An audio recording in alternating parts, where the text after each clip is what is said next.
জগতে যে যারা দাস হয়েছে গোবিন্দ গোবিন্দার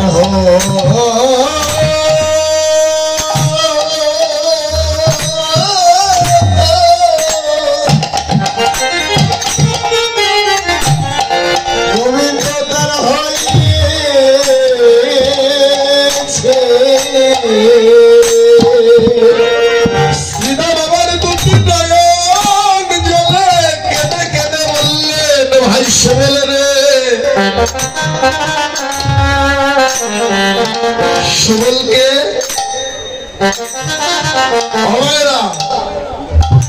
সুবলকে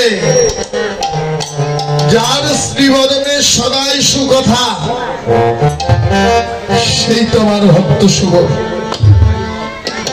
দ্বাদশ রাখাল রাখালের মধ্যে সব থেকে বড় সখা বড় রাখাল হচ্ছে দাদা বলরাম আর সব থেকে ছোট সখা হচ্ছে আমার যেন ভক্ত সুবল তাই শ্রীরাম দুটি নয়ন জলে কেঁদে কেঁদে বললেন সুবল রে এই জগতে দাস না হলে আমার গোবিন্দ ধনকে লাভ করা যায় না এই জগতে যে জন আমার গোবিন্দের দাস হয়েছে গোবিন্দ ধন চির জনমের মতো তার মিলেছে দাস তো হতেই হবে গোবিন্দকে পেতে হলে গোবিন্দের নিত্য দাস হতে হবে আমরাও দাস হবেরা এই এত কথা কেন আমরাও দাস কার দাস আমরা কার দাস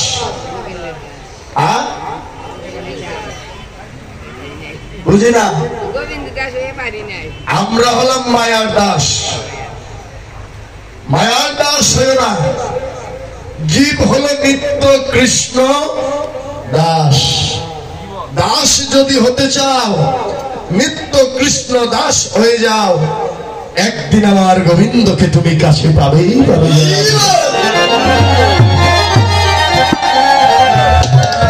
তাই শ্রীরাম বললেন ভাই সুবলের দাস যদি হতে চাও কৃষ্ণের নিত্য দাস হয়ে যাও দাস না হলে কোনোদিন আমার গোবিন্দ ধনকে লাভ করা যায় না তাই এবার সুবল শ্রীরাম কি করলেন ওরে শ্রীরাম সুবল মঙ্গল ভায়া মঙ্গল ভায়া আর কহে শোনো হে কানায় ভায়া কহে শোনো হে কানায় ভায়া বলি আস্তি গোঠে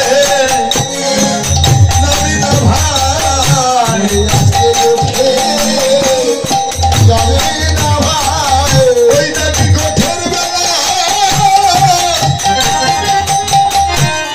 অধিক হলো আস্তি গোঠে নবীন ভাই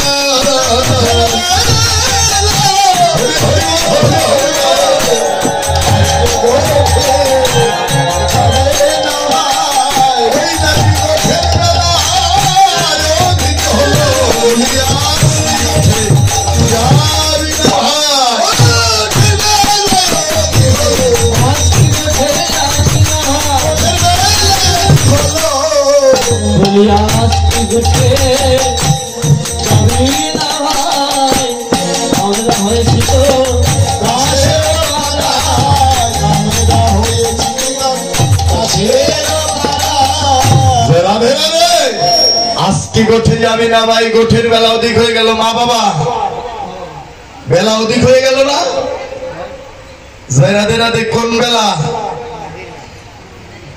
অধিক হয়ে গেল দিনের বেলা রাধে রাধে এত সহজ নয় দেহের বেলা নয় বৈষ্ণব কবি বললেন গোঠের বেলা অধিক হয়ে গেল কোন গোঠের বেলা দেখতে দেখতে তোমার আমার এই 3.5 হাত দেহ গোঠের বেলা যে অধিক হয়ে গেল নাকি রাধে রাধে। একদিন ছোট ছিলাম, কোলে কোলে থাকতাম, সবাই আদর করত। আস্তে আস্তে বড় হলাম, কিশোর কাল গেল, যৌবন কাল গেল, বৃদ্ধকাল এলো। জয় রাধে রাধে। এই যে বৃদ্ধকাল, সন্ধ্যাকালের রাত্রি, বেলি অবসান।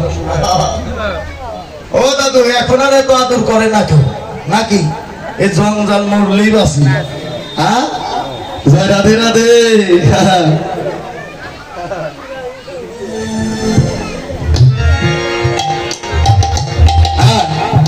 জয় রাধে রাধে। মা বাবা, আমার এক ভক্ত দাদা ভাই 100 টাকা ভগবানের আসলে দান করেছে, ভগবান যেন মঙ্গল করেন। জয় রাধে রাধে।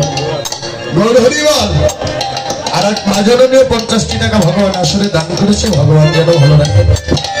জয় রাধে। তাই দেখতে দেখতে তোমার আমার এই 3.5 হাত দেহ গোঠের বেলা যেন দিন হয়ে এলো, এটাই বাস্তব। জয় রাধে রাধে। তাই শ্রীরাম সবার মঙ্গল ধায়া কহে শুনো হে কানায় ভায়া, দিন বহু হলো গোঠের বেলা, কিছু নাহি বলে নন্দের বেলা।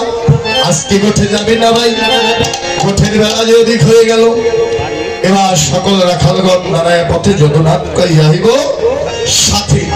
এবার বললেন ভাই কানাইয়া শীঘ্র অতি তাড়াতাড়ি সাজসজ্জায় সজ্জিত করে নে, আমরা সবাই একত্র হয়ে মিলিত হয়ে যেন গোষ্ঠগোচরণে হরিনাম কৃষ্ণ নামের খেলা খেলতে যাব। তাই কানের অপেক্ষায় দাঁড়িয়ে আছে, তবু কানা এলো না। এবার সীতা বাবার কি করলো? তাই বৈষ্ণব কবি পদ লিখলেন কি, ওরে সীতা মজা ওরে